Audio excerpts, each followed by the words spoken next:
Hey there, friend. Today, we're talking about something that many of us face but rarely get around to actually solving: anxiety.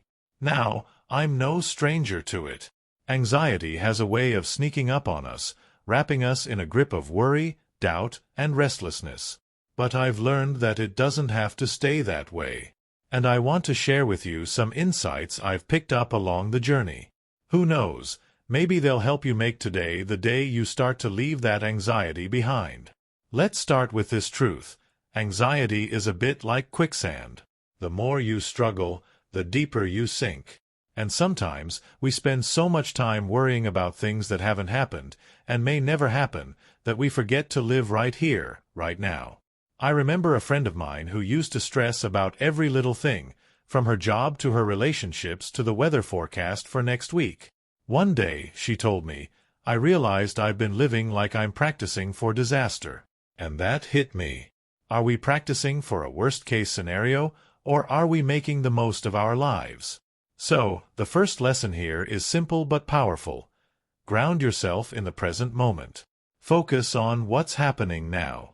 Anxiety feeds off the what-ifs, but it withers when we stay focused on the what is. Next time you're feeling anxious, take a deep breath, look around, and remind yourself, I'm right here and I'm okay. Think of it like closing all those extra tabs in your mind's browser. And sometimes we get anxious because we're afraid of messing up. But here's the funny thing. Nobody's perfect, and nobody expects you to be. When I was younger, I used to be so worried about looking foolish. Now, I laugh at myself all the time. I mean, isn't it kind of funny that we put so much pressure on ourselves to be flawless? One day I spilled coffee all over myself right before an important meeting, and you know what? I walked in, owned it, and suddenly everyone else was relaxed too. When we're anxious, we tend to focus on what could go wrong. But what if we switched that perspective? What if, instead of fearing failure, we looked at every experience as a lesson? I once heard someone say, you either win or you learn. And that's the mindset I carry with me now. If you're worried about something, ask yourself, what's the worst that can happen? And if it does, what will you learn from it?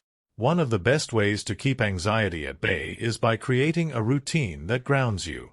For me, it's a few minutes of quiet in the morning with my coffee, just reflecting on things I'm grateful for. Think of it as feeding your mind something calming before the day starts feeding it the endless to-do list. Gratitude has a sneaky way of crowding out worry. Finally, remember that you're not in this alone. Anxiety can feel isolating, but chances are the people around you are facing similar struggles.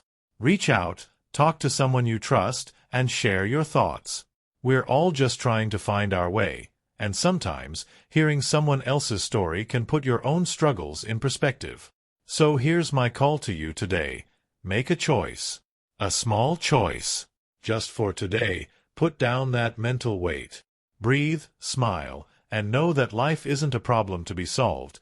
It's an experience to be lived. Every anxious thought is a chance to come back to what matters most.